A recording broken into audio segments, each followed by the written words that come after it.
आज की जो हमारी क्लास है ये क्लास रहने वाली है क्लास 9th की इकोनॉमिक्स की यानी अर्थशास्त्र की पहली क्लास है जिसमें हम पहला ही चैप्टर डिस्कस कर रहे हैं और एग्जाम से रिलेटेड जो कुछ भी आपके एमसीक्यू 9th क्लास के पेपर के अंदर एसएसटी के अंदर अर्थशास्त्र वाली बुक यानी पालमपुर की कहानी जो आपका चैप्टर है 2 मार्क्स के 4 मार्क्स के और 6 मार्क्स के क्वेश्चन जो भी बनेंगे उसको भी डिस्कस करेंगे और साथ ही साथ ये चैप्टर का जो इन शॉर्ट में एक्सप्लेनेशन रहेगा एग्जाम के पॉइंट ऑफ व्यू से बहुत इंपॉर्टेंट है। चलिए स्टार्ट करते हैं। सबसे पहली बात तो अर्थशास्त्र होता क्या है। अर्थशास्त्र बेसिकली हमें ये बताता है कि व्यक्ति किस प्रकार अपने धन को रुपये को कमाते हैं। इसके अंदर हम अलग अलग चीज़ों के बारे में पढ़ते हैं। हम जैसे एक उत्पादन के बारे में पढ़ते हैं, एक उपभोग के बारे में पढ़ते हैं और तीसरा हम पढ़ते हैं निवेश के बारे में। निवेश उत्पादन का मतलब होता है कि किस किस चीज़ का उत्पादन होता है। अलग अलग चीज़ों को उगाते हैं, जैसे कृषि खेती बाड़ी करते हैं, कपड़े बनाते हैं, मटके बनाते हैं, तो ये सब उत्पादन यानी कुछ ना कुछ बन रहा है तो उत्पादन हो रहा है। उपभोग का मतलब है कि हम उस चीज़ का इस्तेमाल करते हैं। हम इसमें उपभोग करते हैं, किस किस चीज़ का इस्तेमाल करते हैं। और निवेश करने का मतलब होता है कैपिटल, हम कितना पैसा उसमें लगाते हैं। जैसे खेती बाड़ी करते हो आप, तो खेती बाड़ी जब करते हो तो आपको बीज खरीदना होता है। आपको हो सकता है खेतों में पानी डालने के लिए, सिंचाई करने के लिए पाइप खरीदना हो, आपको खेतों में डालने के लिए दवाइयाँ खरीदनी हो, तो कितना हम निवेश करते हैं। और इसके बाद हम क्या करते हैं, निवेश करने के बाद में हम खेती बाड़ी से कितना कमाते हैं, कितना हमें प्रॉफिट गेन होकर आता है। ये पैसे कमाने का एक जरिया है। हम इकोनॉमिक्स में अलग अलग तरह की चीज़ों को बारे में पढ़ते हैं। जैसे पालमपुर एक गांव है, तो आपसे पूछा जाता है पालमपुर में क्या क्या काम होते हैं, क्या क्या काम होते हैं, पेपर में क्वेश्चन आता है। तो गाँव में कई सारी क्रियाएं होती हैं। गाँव में जैसे खेती बाड़ी होती है। सबसे पहले गाँव में मुख्य रूप से क्या काम करते हैं लोग, खेती बाड़ी कृषि कार्य करते हैं। और इसके अलावा कुछ ऐसे काम भी होते हैं जो गाँव में जो खेती बाड़ी को छोड़कर होते हैं। जैसे डेयरी, यानी डेयरी का मतलब है दूध उत्पादन करना। इसके बाद में लघु स्तरीय निर्माण, जैसे मटके बनाना, मनके बनाना, ठीक है।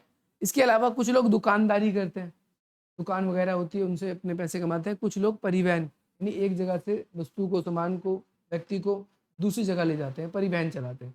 तो ये कार्य होते हैं गाँव के मुख्य, ये आपको याद रखना है।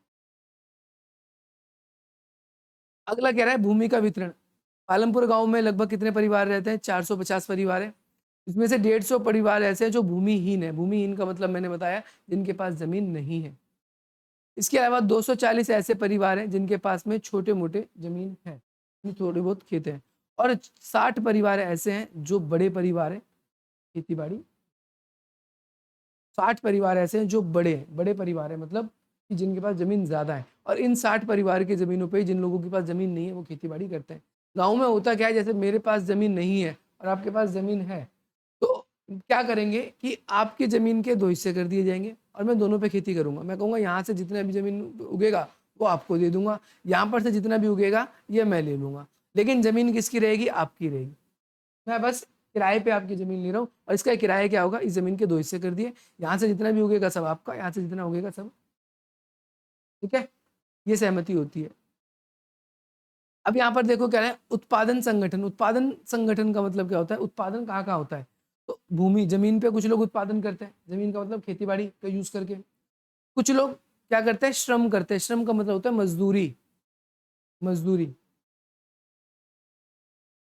ठीक है। और तीसरी पूंजी, पेपर में आता है पूंजी के प्रकार। तो पूंजी 2 प्रकार की होती है, एक स्थायी पूंजी होती है और एक होती है कार्यशील पूंजी।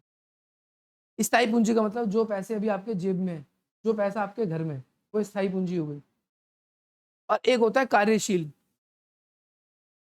कार्यशील पूंजी का मतलब वो होता है ऐसी पूंजी जो काम के कौशल के बाद आपको प्राप्त होगी। जैसे फॉर एग्जांपल अधिकतर लोग क्या करते हैं, जैसे भैंस पालते हैं, बकरी पालते हैं, तो वो भी उनकी एक तरीके से पूंजी है। जैसे किसी 2 बकरी पाली, 2 बकरे पाले, 4 बच्चे हुए, तो वो बच्चे उसके जो बढ़ रहे हैं आगे, तो वो उसकी पूंजी बढ़ रही है, वो उसकी इनकम हो रही है। आने वाले टाइम पे उसको जब बेचेगा तो उसको और इनकम मिलेगी, तो वो उसकी कार्यशील पूंजी है। वो उसकी कार्य क्षमता के आधार पर उसको पैसे मिलेंगे, ठीक है। आगे बात समझ में।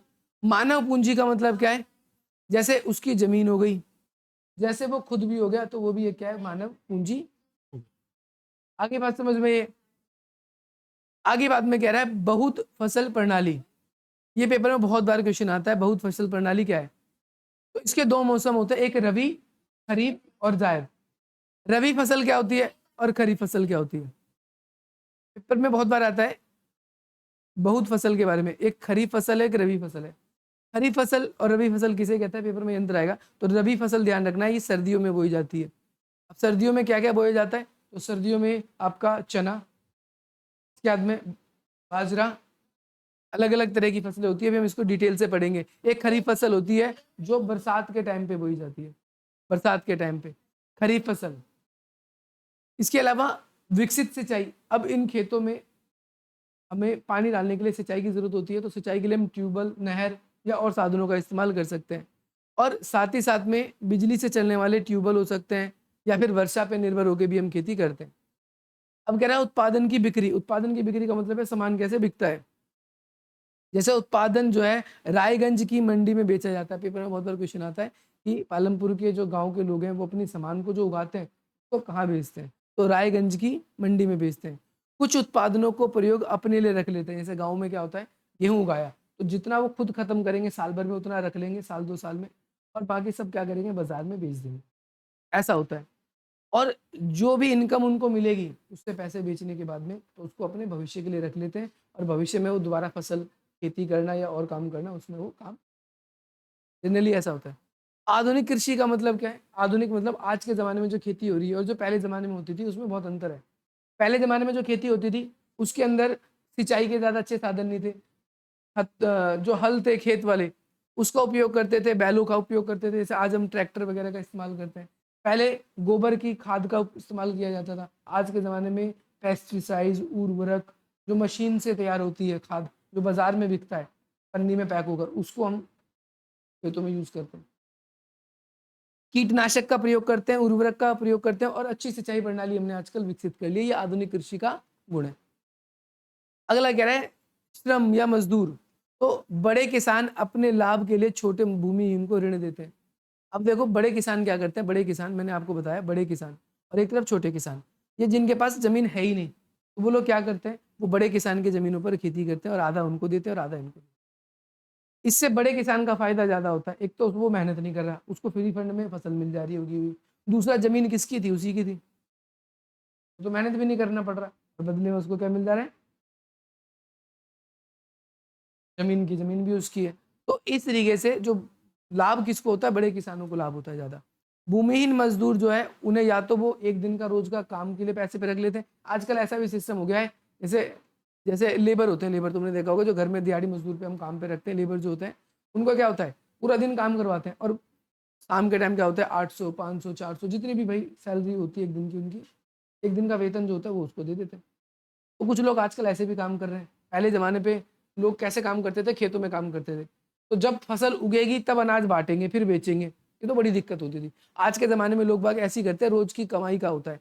बिहार से, यूपी से लोग पंजाब जाते हैं, फसल काटते हैं, रोज के पैसे उनको रोज मिलते हैं काम करने के, और फिर अपने घर वो लौट जाते हैं काम करने के बाद में। इसमें कह रहा है आधारभूत संरचना। आधारभूत संरचना का मतलब है इंफ्रास्ट्रक्चर। तो एक हाई स्कूल है और 2 प्राथमिक विद्यालय है। कहाँ पर, पालमपुर गांव में। एक हाई स्कूल है, हाई स्कूल मतलब बड़ा स्कूल, जिसमें 6ठी 7वीं 8वीं 9वीं 10वीं 11वीं। प्राइमरी स्कूल का मतलब एक हाई स्कूल है। इसके अलावा एक स्वास्थ्य केंद्र है, और एक जो है निजी अस्पताल है। एक स्वास्थ्य केंद्र है और एक प्राइवेट हॉस्पिटल है। आस पड़ोस के गाँव में करीब के सड़कें, आस पड़ोस के गाँव से उनकी जो सड़कें हैं वो जुड़ी हुई है। आगे देखिए क्या क्या आ गया है भाई। भाई उत्पादन के लिए 4 चीजों की जरूरत पड़ती है। सबसे पहले भूमि या अन्य प्राकृतिक संसाधन। उगाओगे किस पे कोई चीज, तो जैसे आपको जमीन चाहिए, जमीन जिस पे खेती करोगे, और खेती के बाद में आपको जल चाहिए, फिर वन चाहिए, वन या फिर खनिज चाहिए, ये सारी चीज चाहिए। स्थायी पूंजी में क्या हो जाएंगे आपके, देखो औजार, मशीन, भवन, ये सारी सारी चीज आपके पास होनी चाहिए। कार्य कौशल में क्या हो जाएगा, कच्चा माल और नगद पूंजी, ये भौतिक पूंजी में आ जाएगा। श्रम में क्या हो जाएगा, काम करने वाले लोग, और ज्ञान और उद्यम में क्या आ जाएगा, मानव की पूंजी। ये पेपर में बहुत बार आता है। जमीन मापने की इकाई क्या होती है, हेक्टेयर होती है। जमीन किलोमीटर में भी मापी जाती है, मीटर में भी मापी जाती है, सेंटीमीटर में भी मापी जाती है, परंतु ये स्टैंडर्ड यूनिट नहीं है। अगर आपसे पूछे जमीन की एसआई मात्रक बताओ, एसआई मात्रक का मतलब है जमीन का जो है एसआई मात्रक क्या है, तो आपको ध्यान रखना है 1 हेक्टेयर का होता है। तो ये हेक्टेयर के बारे में याद रखना, पेपर में आएगा आपसे जमीन मापने की इकाई क्या होती है, ठीक है। तो हेक्टेयर, 1 हेक्टेयर में क्या होता है, 1000 वर्ग किलोमीटर, यानी 1000 10,000 है, सॉरी 10,000 मीटर स्क्वायर होता है, ये भी याद रखना है। 1 हेक्टेयर में क्या होता है बेटा, इतना होता है। अब पालमपुर गांव में कृषि खेती बाड़ी कैसे होती है, तो पालमपुर में जो खेती बाड़ी है उसे 3 भागों में बांटा जाता है। 3 तरीके की खेती बाड़ी होती है, जैसे आज के ज़माने में भी होती है। एक तो बरसात के मौसम में होती है, एक ठंडी के मौसम में होती है और एक गर्मी के मौसम में होती है। 3 तरह की चीज़ हो गई। जो वर्षा ऋतु में होती है उसे खरीफ फसल बोलते हैं, ठीक है। ये कब पेपर में बहुत बार आता है, ये इंपॉर्टेंट है, आता ही आता है। ये सोचो इस चैप्टर का सबसे इंपॉर्टेंट क्वेश्चन है और ये 2 मार्क्स से ऊपर ही आएगा, अगर आएगा तो पेपर 2 मार्क्स से ऊपर आने का मतलब या तो 4 में आएगा या 6 में आएगा, ठीक है। तो ध्यान रखना है आपको, वर्षा ऋतु में जो खेती होती है उसे खरीफ फसल बोलते हैं। पेपर में डायरेक्ट भी क्वेश्चन आया कि खरीफ फसल किसे कहते हैं, तो वर्षा ऋतु में होती है। वर्षा ऋतु कब शुरू हो जाएगी, जुलाई के महीने से अक्टूबर तक चलेगी वर्षा ऋतु। इसमें क्या क्या उगाया जाता है, ज्वार, बाजरा, चावल, कपास, गन्ना, तंबाकू, ये सब उगाया जाता है। खरीफ फसल खत्म हो गई। अब है रबी फसल। रबी फसल में क्या है कि शरद ऋतु का मतलब है वर्षा का मौसम। शरद ऋतु का मतलब बरसात का मौसम, ओ सॉरी, शरद ऋतु का मतलब होता है ठंडी का मौसम। शरद ऋतु का मतलब क्या होता है बेटा, ठंड का मौसम। ये कब से, अक्टूबर से मार्च तक चलेगा। इसमें क्या, गेहूं, सरसों, दाल, आलू, ये सब उगाया जाएगा। और ग्रीष्म ऋतु का मतलब है गर्मी का मौसम। गर्मी के मौसम में क्या क्या उगाया जाएगा, जो कब कब होगा, मार्च से जून तक होगा। तरबूज, खीरा, ककड़ी, या जो फसल थोड़ी बहुत हरी सब्जियां होती है वो सब उगाई जाती है इसके अंदर। आगे देखिए, अब पेपर में क्वेश्चन में और भी कुछ क्वेश्चन है, ये सब कंफर्म क्वेश्चन है। अब कह रहा है बिजली का विस्तार आजकल हो रहा है और सिंचाई की सुविधा हो गई है। सिंचाई की सुविधा क्या हो गई है, सिंचाई की सुविधा अच्छी हो जाने की वजह से आज के ज़माने में जिन जगहों पर पहले अच्छी व्यवस्था नहीं थी ना सिंचाई की, वहाँ 2 ही खेती होती थी या एक ही बार खेती होती थी, अब वहाँ पर 3-3 बार खेती हो रही है। जहाँ सिंचाई की सुविधा क्या हो गई है, अच्छी। क्योंकि सिंचाई की सुविधा, जमीन के अंदर से ट्यूबवेल से पानी निकलता है, अब बस उसको चलाने के लिए क्या चाहिए, जनरेटर या फिर बिजली चाहिए। तो वो बिजली की व्यवस्था आजकल हो गई है और उससे लोग क्या कर रहे हैं, जो हर तरह की फसलें उगा पा रहे हैं, हर मौसम में फसलें वो उगा पा रहे हैं।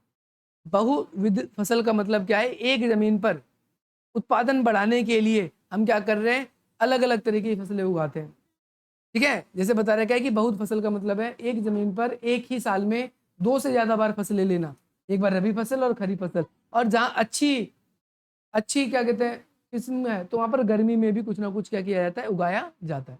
तो ये भी याद रखना है। खेती करने के तरीके देखो क्या बता रखा है, प्रारंभिक तरीके और आधुनिक तरीके।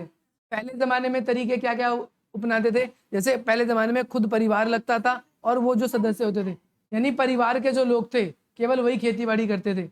पहले जमाने में प्रारंभिक खेती में हो जाता है। लेकिन आज के जमाने में क्या है, हम आज के जमाने में घर के लोग खेती नहीं करते, घर के लोग बिजनेस कर रहे हैं, दुकान कर रहे हैं। हम मजदूरों को खेती पे करवा रहे हैं, उन्हें एक दिन की बस दिहाड़ी दे रहे हैं। समझ में आ रहा है कि नहीं आ रहा। पहले जमाने में जो बीज थे वो हम क्या करते थे, पारंपरिक बीज इस्तेमाल करते थे। लेकिन आज के जमाने में क्या है, HYVS बीज इस्तेमाल किया जा रहा है। HYVS का मतलब क्या है, पेपर में बहुत बार क्वेश्चन आया ये भी। HYVS अति यानी हाई यील्ड, उपज जो है प्रजाति वाले बीज, ये पेपर में क्वेश्चन आया हुआ है। उर्वरक का इस्तेमाल पहले जमाने में क्या होता था, गोबर का इस्तेमाल होता था, या जो आपकी फल सब्जी जो है वो सड़ गल जाती है तो उसको खाद के रूप में इस्तेमाल किया जाता था। लेकिन आज के ज़माने में जो फैक्ट्रियों में रासायनिक उर्वरक बनते हैं, कीटनाशक बनते हैं, उसका उपयोग किया जाता है। पहले खेत जोतने के लिए हल का उपयोग करते थे या किसान खुद फावड़ा चलाता था।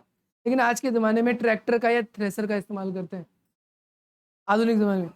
इसके अलावा सिंचाई के स्रोत क्या है, पहले ज़माने में कुएं से, राहट से, तालाब से या बारिश के पानी से हम क्या करते थे। आज के ज़माने में हमारे जो है हैंडपंप या फिर आपके बिजली से चलने वाले नलकूप, डीजल से चलने वाले यंत्रों का इस्तेमाल किया जाता है। पहले ज़माने में कम पूंजी, कम पैसे लगाए जाते थे, और आज के ज़माने में खेतों में बहुत पैसा लगाया जाता है, तरह तरह की फसल उगाई जाती है ताकि ज़्यादा पैसा कमाया जा सके। बोलो समझ में आ गई। आज की जो क्लास है हमारी इतनी रहेगी, क्योंकि ये हरित क्रांति भी पेपर में बहुत बार ज़्यादा नंबर में पूछा जाता है। बाकी हम इसको अगली क्लास के अंदर अगली डिस्कस करेंगे।